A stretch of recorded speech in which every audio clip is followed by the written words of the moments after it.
Welcome back, everybody. It's a brand new episode of 5 Minute Majors. I'm your host, Derek Harper. Let's get right to it. The CHL's top 10 rankings are out after 2 weeks of play in the QMJHL and the WHL, with the OHL just wrapping up their first week of play. The Western League saw Medicine Hat slot in at number 2 overall, Prince George Cougars at 5, and the Brandon Wheat Kings at 10. Brandon, one of those teams to watch, obviously, like I've said in past weeks.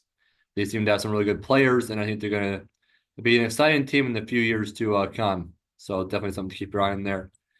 Utah Hockey Club in the NHL, the former Arizona Coyotes, they have sent Tej Ginla back to the Kelowna Rockets. So Kelowna getting some firepower back there, which will make the Western Conference even more interesting. Wenatchee went to overtime with the Thunderbirds. Really intense matchup. Fell short to them, but Wenatchee is definitely a team on the rise. I'm excited to do what I'm excited to see what they do. Uh, as far as the path, or as far as the CHL's top 10 rankings continue, the Quebec League saw three teams: Moncton Wildcats, they slotted in at number 4, Halifax at 6, and the next Memorial Cup 2025 Memorial Cup host Rimouski Oceanic at 7. In the Ontario League, the Brampton Steelheads checked in at number 1 overall in the CHL. So it might be a team to keep your eye on as they move down the street to Brampton this year. London Knights at 3. London's always a really powerful team, always winning championships, or at least the conference, it seems like, even dating back to 2013, and further, obviously. Brantford Bulldogs they slotted in at 8, and the Oshawa Generals, who have been on the rise quite a bit and have made championship appearances in the past few years, they're at number 9. Um, and Kelowna, as well as getting TJ Ginla back, they made headlines with their head coach, Chris Millette. He was announced as the head coach for Team CHL in the upcoming Prospects Challenge.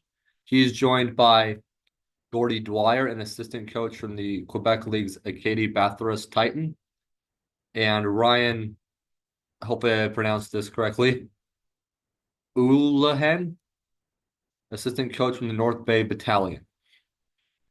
Millette, he recently coached Canada to their third consecutive gold medal at the 2024 Hlinka Gretzky Cup.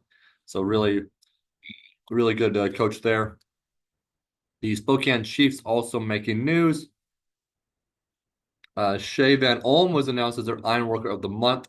He currently leads Spokane with 3 goals and 3 assists for 6 points in 4 games this season, and he's found the score sheet in all but 1. The Vancouver Giants also made some headlines with Brett Mirwald, a former goaltender for them. He committed to the University of British Columbia. According to the Giants press release, Mirwald, 21, became the first Vancouver Giant to win the Dell Wilson Memorial Trophy last year as WHL Goaltender of the Year. So there's some history for the Giants there. He ranked first in the WHL in saves with 1,723. First in minutes played with 3,190. And tied for third in wins at 29, as well as tied for third in save percentage at 913. Pretty impressive numbers there. As far as the whole CHL, NCAA news goes, lawsuits are likely to continue to ramp up as we've seen kind of week to week here and there, as players are trying to now head to the NCAA from the CHL, which wasn't possible until a recent player announced his commitment from Regina for the Pats to Arizona State.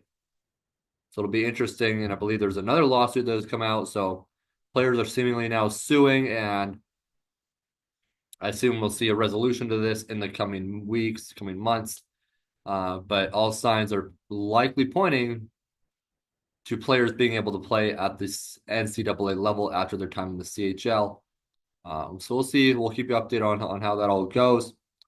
But as far as everything else goes, one more piece of news with WHL's Everett Silvertips. They made headlines as well when the newest exceptional player, Landon Dupont, was named Rookie of the Week. Congratulations to Landon.